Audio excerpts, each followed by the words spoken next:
Happy Sunday to you.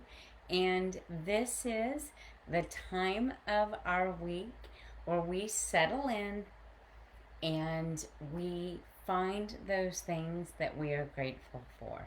It is so important for our mental well being, for our productivity throughout the week, for our interactions with other people. We are social people, right? It is so important that we find those moments, that we create those moments in our lives where we put concerted effort into self. And in this case, it's about finding that balance, right? That seat of prosperity is when we sit and we ask ourselves, what is it that we are looking for? What is it that we want to achieve?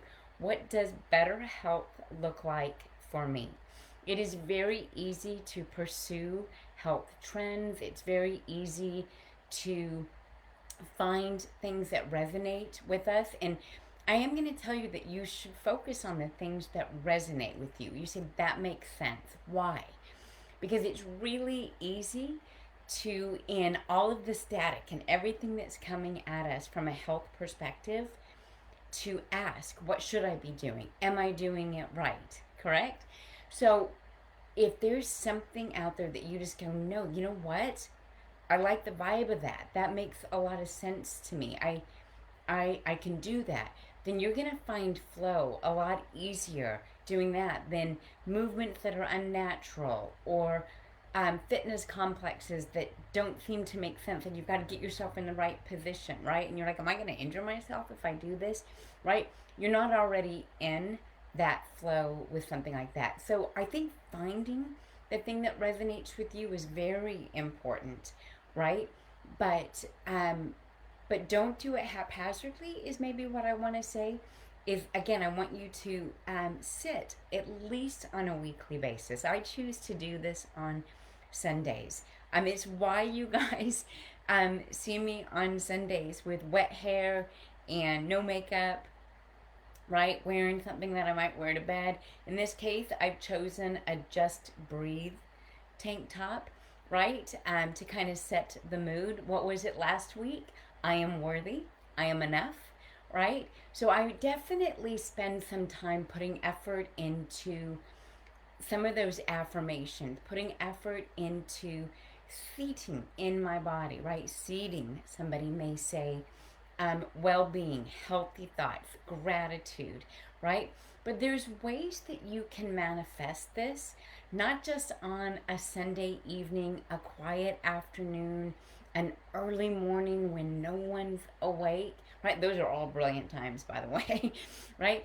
If you can capture any of those, capture them, right? I'm a big fan of waking up early so that you have access to those types of peaceful mornings, right?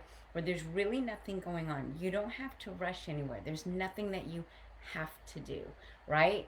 So whether your morning ceremony is a cup of coffee, your morning ceremony is mindful breathing, your morning ceremony is mindful words, or it's a walk, or it is getting out and breathing clean air, whatever that is, I suggest you get up a little bit earlier so that you can have more of that when things are not going to pull or tug at you, right? The things that we think of as our have tos rather than our get tos. You know, my list back here are the things that I do to hopefully develop as a person, personal growth, right? Ultimately, staying connected to other people. It's very easy in a fast paced world to lose connection with other people. But you might also want to start collecting, whether it's in your evening journal, right? I always love to say, what obstacle did you overcome today? Which virtue did you acquire, right? In your evening journal, in your journal at any time, notes that you write yourself, even love notes. I'll tell you a fun thing that a friend of mine, her husband, does for her. Those love notes that you can give yourself. Some of the things that you can do, because I've given you some tips on maybe instead of writing down your things to do list and feeling overwhelmed by that, that you write down your things I got done list, right? Things I did. Write the I did it list. And I think that can be a great place to be. How about adding to that list and writing down the things that you get to do rather than focusing on the things that you have to do, right? Are there things that you get to do? Some of the things that I would write down on this list is I get to wake up next to my husband each morning, right? I, quite frankly, would write this down on my list. I get to commune with people on a daily basis. And we picked a time and we're doing it together, right? I would put this on my get to do list. What is one of the things that you get to do? So let's pay attention to some of those things. But going back to, you don't have to have those stolen minutes in the morning, or if you create those minutes in the morning where you're not pulled away, you can create this kind of well-being, and you don't have to wait for Sunday night to do it. There are heart-centered benefits of stretching, right? Now, in the tag for this video, one of the things that I said is, what do you think of when I say stretching? Because a lot of people think about what they're going to do before or after they work out, right?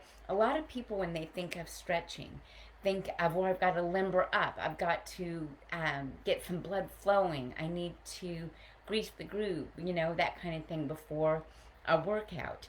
And that's absolutely true. That's a place that you can stretch for sure, right? What you don't want to be doing before fitness, however, is what's called passive stretching. And that's what most people think of with stretch, right? Where they think, okay, well, I'm gonna be doing shoulders today. So I'm gonna stretch out my shoulders, right? I'm gonna stretch out.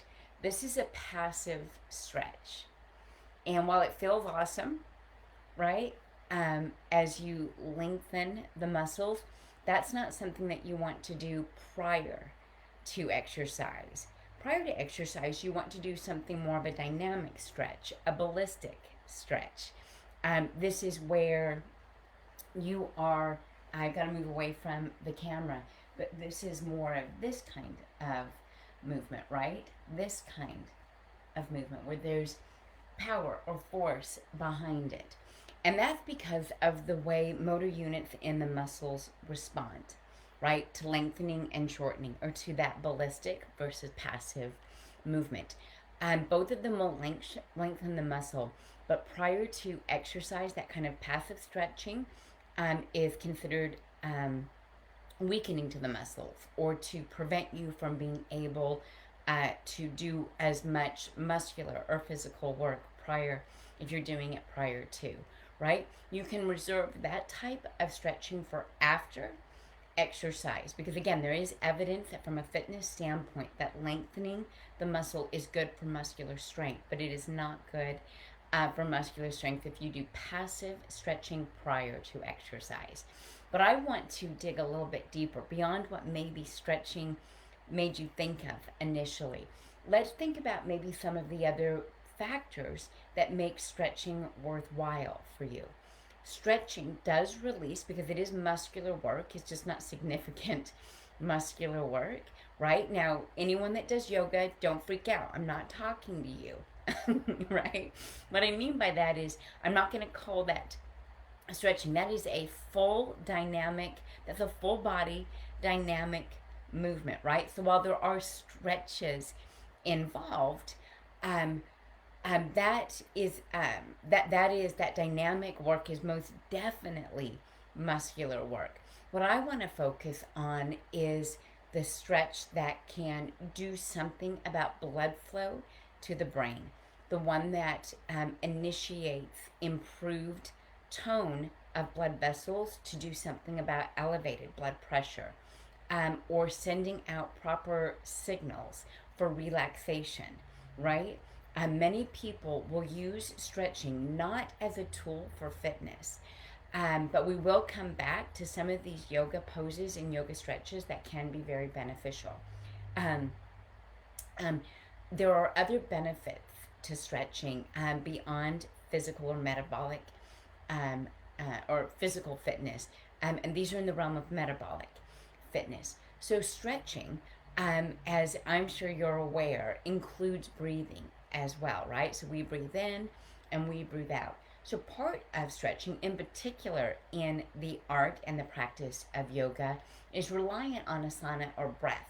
It's reliant on having healthy flow, physical movement through a breath. So even when you're not doing yoga or you don't practice yoga, simply the act of stretching does initiate a change to the way you breathe in and you breathe out. So these are some of the reasons why we see significant benefit in cardiovascular health. Individuals that stretch will see several cardiovascular benefits, even benefits to muscle or to the cardiovascular system in muscles or in areas or limbs that they're not already stretching. So you may recall that on previous episodes of our 28 Days of Health together, I mentioned the importance of lower body strength for cardiovascular well-being. Well, movement of the knees, the hips, feet, and ankles and stretches through these joints are some of the additional ways, besides muscular strength or leg strength, that you can improve cardiovascular tone. Studies show that individuals that spend time on a daily basis stretching their hips, stretching their knees, stretching their ankles, and stretching their feet. Plantar flexion, dorsal flexion would be one of the ways, right, that you stretch your feet, right? This dorsal flexion, plantar flexion, dorsal plantar, right? The fact that I'm sitting here in a child's pose like this, or in my crisscross applesauce, right, can be this isn't child's pose, I just realized, but in like a child's position, cross-legged, right, is one of the ways that you are opening up the hips. Sitting like this, getting a good stretch like this. Well, sweet Christmas, right? In a squat. Now, not everyone's going to be able to do this, but this stretch through the hips, much like a yoga butterfly pose, are ways to open up blood flow. And one of the things that they've been able to show is that better range of motion through stretching in the hips, the knees, the ankles, and the feet, and that can be rolling the feet as well, improves cardiovascular function, even though what you're doing is low body, right? You'll still see cardiovascular benefit from here. Now, it doesn't have to be that type of stretching that I just did, right? It can be bicycles. It can be lower leg movement. It can simply be putting one leg out and stretching over it and getting a stretch through the hamstrings. But lower body stretching is profoundly beneficial for the cardiovascular system. But here's one of the things that I want to let you know. You have to do it on a consistent basis. Studies show that both walking and stretching are very good for cardiovascular health. And yet, if you quit doing either one of them, the benefits are very short-lived. So it's important to know that what you're going to be doing is being consistent. Now, what about blood flow to the head? A lot of people will get a headache, and what do? They go straight to this, right? They want to rub their neck. Well, yeah, they've got tension through the neck. They've got tension through the shoulders. They're holding their back. Can you think of anything that would make you hold your back or make you be in a position where you may need to stretch, right? So I've got my phone in my hand, right? So rolling the shoulders back, right? Paying attention to this. A lot of us have devices that tell us to get up and walk around. A lot of us have little anchors in our day that tell us it's time to get up. I've told you that one of mine is to get up and change my water, right? I finish my water bottle. I on purpose choose a small quart size so that I can continue to fill it up, and that's one of the things that gets me up.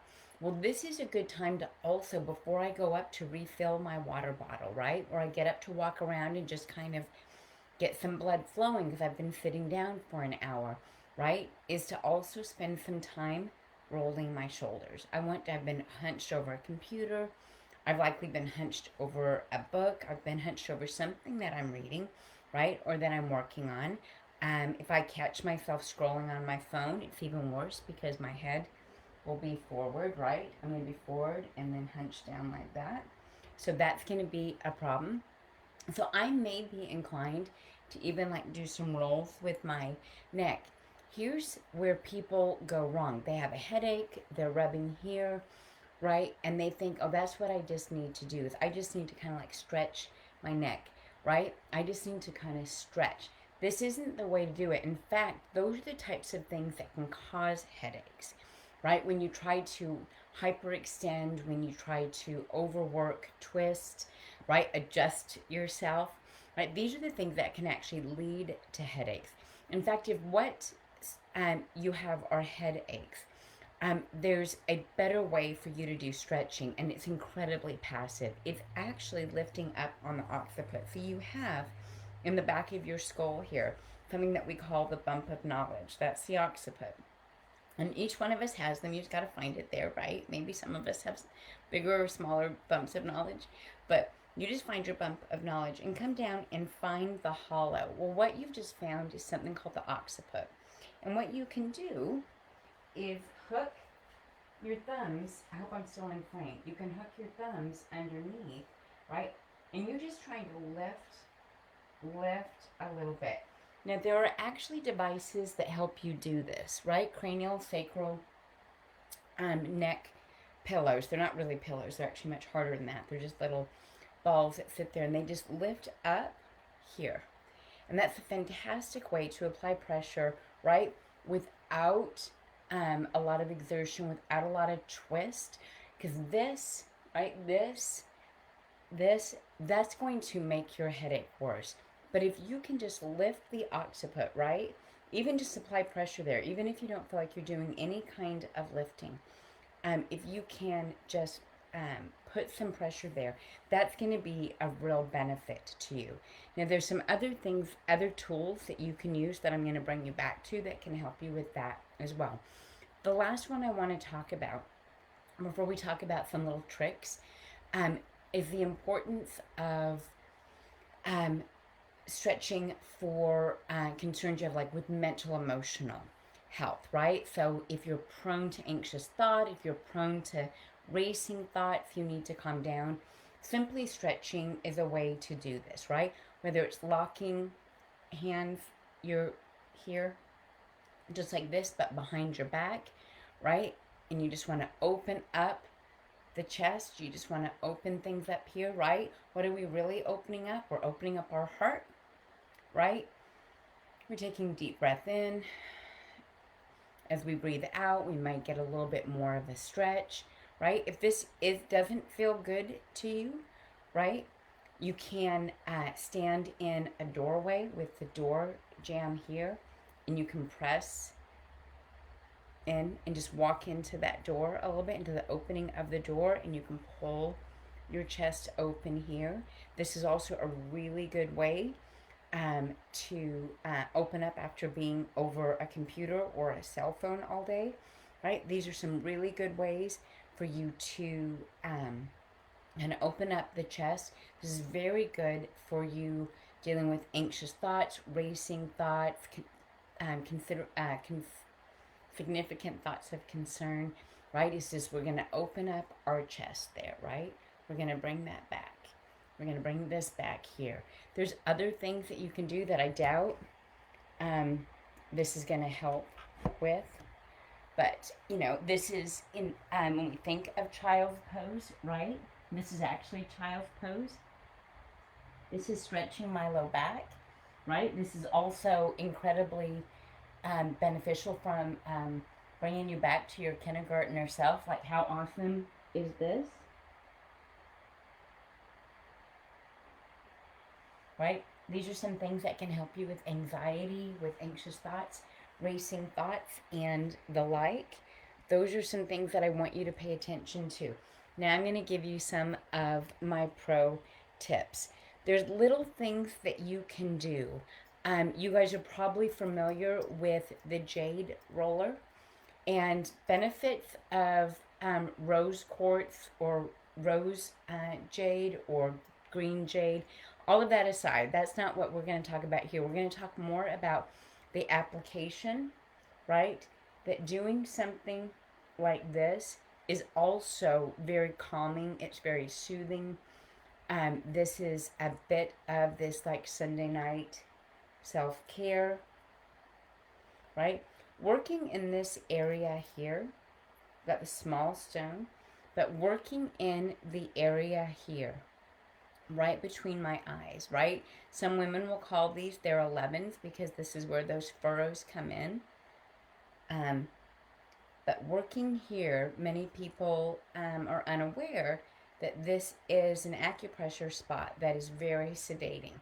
So if you do have anxiety or you do have anxious thoughts or you have trouble sleeping due to racing thoughts, right? Stress and the like, being able to use the rose quartz or green jade or something over those areas. Again, as we think about different ways to stretch that do not lead to those types of headaches, right? If this is really where you feel muscular tension, I'm going to encourage you to look at a rose quartz to be able to help those areas.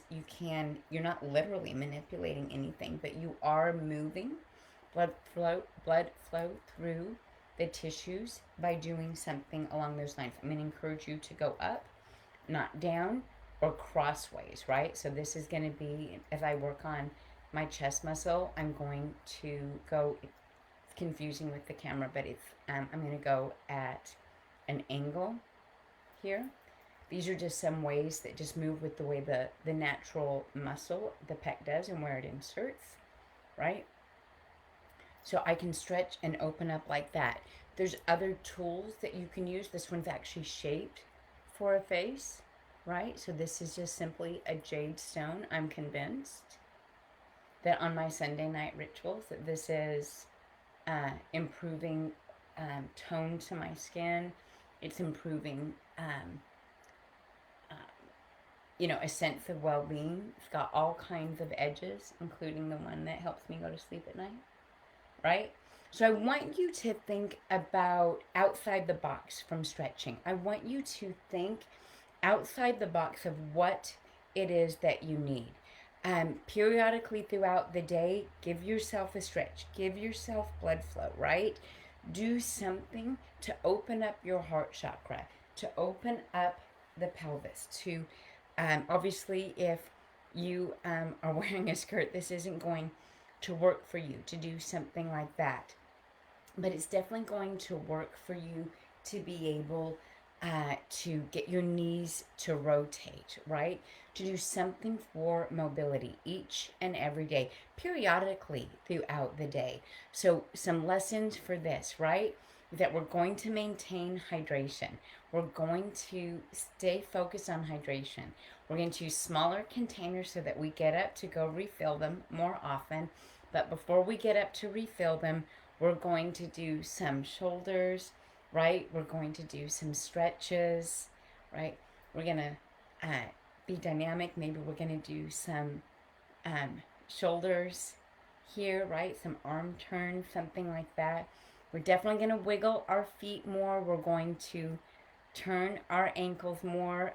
One of the ways I like to ask people to do this is to simply do the alphabet with your big toe, both sides, right? If you want to write the alphabet backwards with your left one, that's cool with me. You can just simply do them both the same way. You can do one, then the other, but the alphabet just in cursive or in print. What am I don't even know the word for it anymore. Like we text now. Anyway, write it out in capital letters. That's hilarious. But paint that with your toe. These are just some little things that you can do. There are huge benefits beyond physical work for stretching. Blood flow, improving muscular cell signaling. That's an improvement to blood sugar, blood pressure. It definitely sends a signal to the brain for relaxation, not just blood flow to the brain, but relaxation. to the brain. Make sure that you make it a part of a daily routine, because the health benefits of stretching come when people do it on a daily basis, not on a periodic basis. The immediate response of what a stretch feels like is good if you only do it every once in a while, but the metabolic benefits of stretching come when you do it on a regular basis. And my last pro tip for you is to let you know that curcuminoids improve bioavailability of neurotransmitters and hormones that make neurotransmitters. So in this hand, I have melatonin, prime sleep, right, with melatonin. In this hand, I have curcumin. And while this is an incredible detoxification product, a very good support product for brain function and hormone health and well-being, not just joint health and detox, um, we currently spend a lot of time in front of very bright lights, in front of Zooms and digital devices. And one of the ways you can quiet the brain, one of the ways you can improve just what stretching gave you, some of that peace and calm and better cell signaling, better nutrient sensing, right, is to make sure that you get a good night's sleep. One of the ways that I make sure I get a good night's sleep is using melatonin, but making sure it has a better bioavailability. A synergy between curcuminoids and melatonin are really quite remarkable. So that's my little health tip for you. If you spend a lot of time in front of the lights, if you spend a lot of time in front of a ring light, in front of digital devices, as I spent hours this weekend in trainings doing, you may need a little bit of extra help to calm all of that down, create healthy, soulful Sunday neurotransmitters, and relax. I choose to use melatonin and curcumin together at night for this exact reason. Until I see you next time, go be healthy, go be brilliant.